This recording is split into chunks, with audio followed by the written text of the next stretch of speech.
کل جو تاحیات نہلی کا فیصلہ ہوا اس پہ بہت سے لوگ اعتراض کر رہے ہیں کہ فیصلہ درست نہیں ہے اور یہ یک طرفہ فیصلہ ہے، ایسا نہیں ہونا چاہیے، کیونکہ بہت سے لوگ جو ہیں اس جو شکیں ہیں 62F1 کی اس پہ پورا نہیں اترتے، اور بھی بہت سی جو 62 کی آرٹیکل کی جو شکیں ہیں مزید ان پہ پورا نہیں اترتے، تو یہ تو ایک قسم کا ظلم ہوا ہے۔ اس حوالے سے آپ کیا کہیں گے؟ جی میں پہلے تو عرض کروں گا کہ اس فیصلے کو سمجھنا چاہیے، یہ فیصلہ کسی شخصیت کے خلاف نہیں ہے جی اس فیصلے میں 62(1)F کی انٹرپریٹیشن کی گئی ہے کہ جو بھی شخص سابق اور امین نہیں ہے یا سجیشیس پرسنل نہیں ہے اور جو بھی 62(1)F کے تحت کوالیفائڈ نہیں ہے، اس کی نااہلی کی انہوں نے وضاحت کی ہے کہ کیونکہ اس میں میعاد کوئی مقرر نہیں کی گئی ہے، لہذا اس سے یہی سمجھا جائے گا کہ یہ تا حیات نااہلی ہے۔ یہ یک طرفہ فیصلہ اس لیے نہیں ہو سکتا کہ اس میں کسی شخص کو یا کسی شخصیت کو یا کسی سیاسی شخص کو اس میں نشانہ نہیں بنایا جائے، صرف انٹرپریٹ کیا گیا ہے۔ اور سپریم کورٹ کا میں عرض کروں کہ یہ پہلا فیصلہ نہیں ہے جی اس میں 2007 کو جی امتیاز لانی ایک مشہور کیس کا فیصلہ کیا گیا تھا، جس میں 61F کو انٹرپریٹ کرتے ہوئے کہا گیا تھا کہ یہ جو نااہلی ہوگی یا یہ جو ڈسکوالیفکیشن ہوگی وہ فار ایور ہوگی۔ اسی طرح سے باقی فیصلے بھی ہیں۔ آپ ایک عبدالغفور لیڈی کا 2013 میں مشہور کیس فیصلہ ہوا تھا، ایک فیصلہ ہوا تھا محمد خان جنیدو صاحب کا، وہ بھی اس میں یہی کہا گیا تھا۔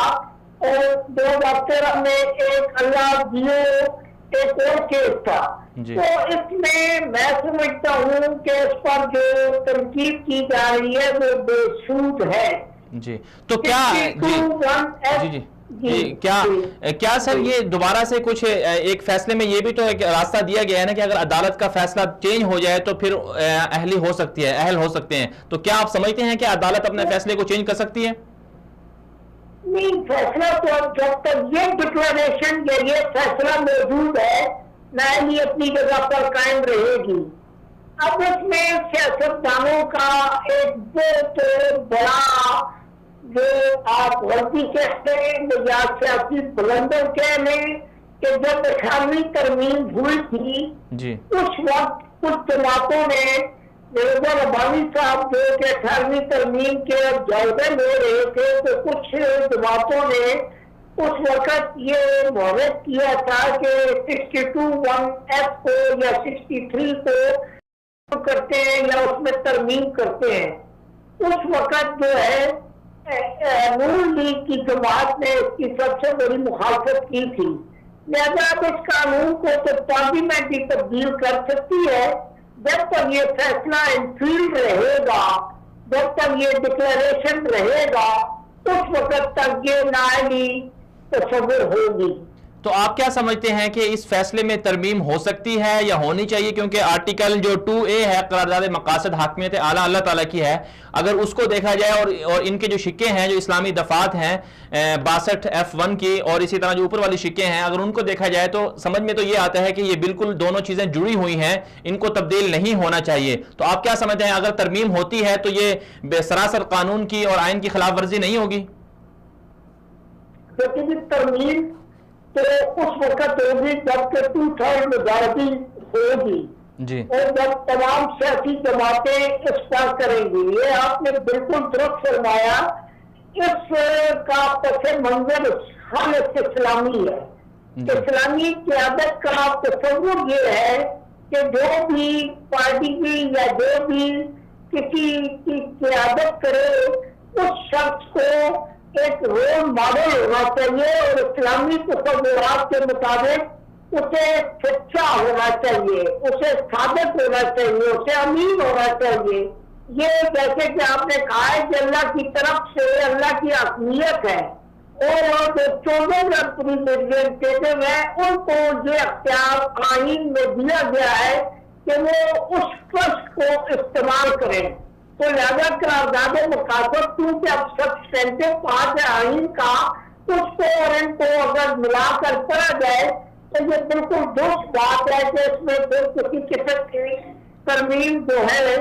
وہ اس آئین کی جو بنیادی مقاصد ہیں یا جو ہمارے ملک کے بنیادی ڈھانچہ ہے اس کے اگینسٹ ہوں گے.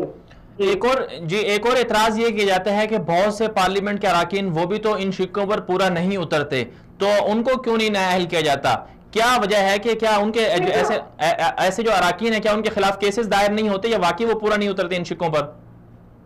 ان کے خلاف بالکل اگر دائر ہو گیا، آپ دیکھیں نا آپ کے ساتھ ہی نواز شریف کے کیس کے ساتھ ترین کا کیس تھا، بالکل اب ان کی بھی نااہلی فار ایور ہوئی ہے. ان کے 73 بے شمار لوگوں کی نااہلی ہوئی ہے. آپ دیکھیں کہ یہ جو میں نے جن فیصلوں کا حوالہ دیا ہے ان فیصلوں میں لوگوں کی نااہلی ہوئی ہے. اور جب کوئی چیلنج کرے گا یا کوئی لے کر جائے گا کہ فلاں شخص سابق اور امین نہیں ہے، سیڈیشیس پرسن نہیں ہے، 62 اور 63 کی جج میں آتا ہے، تو لازمی طور پر عدالت کے اب ان فیصلوں کی روشنی میں اور مذکورہ حوالہ جتنے میں نے فیصلوں کا حوالہ دیا ہے ان کی روشنی میں پھر یہ نااہلی ہو سکتی ہے، اس میں کوئی قدغن نہیں ہے. اگر کوئی بالکل سر، اگر کوئی ایسا بندہ ہے جو یہ کہے کہ یہ جو 62-63 کی شکیں ہیں یہ آمرانہ ہیں، یہ کالا قانون ہے، اگر کوئی بندہ ایسے الفاظ یوز کرتا ہے تو اس کے حوالے سے آئین اور قانون کیا کہتا ہے؟ یہ تو بات یہ ہے کہ سیاستدانوں کو موقع ملا تھا، یہ کوئی شک نہیں ہے کہ یہ ترمیم ڈکٹیٹر کی لائی ہوئی ترمیم تھی، لیکن جب بے شمار موقع ملے ہیں، 2000 مجاہدی ملی ہے، سیاستدانوں نے وہ موقع ضائع کر دیے ہیں، انہوں نے اس میں ترمیم نہیں لائی ہے. تو اب میں سمجھتا ہوں کہ اس مرحلے پر اس طرح کی لطیف پیٹنے یا اس طرح کا کریٹیسزم کرنا یا تنقید کرنا یہ بلا بات ہے. بالکل سر، آپ نے درست فرمایا، بہت شکریہ، آپ نے ہمیں وقت دیا.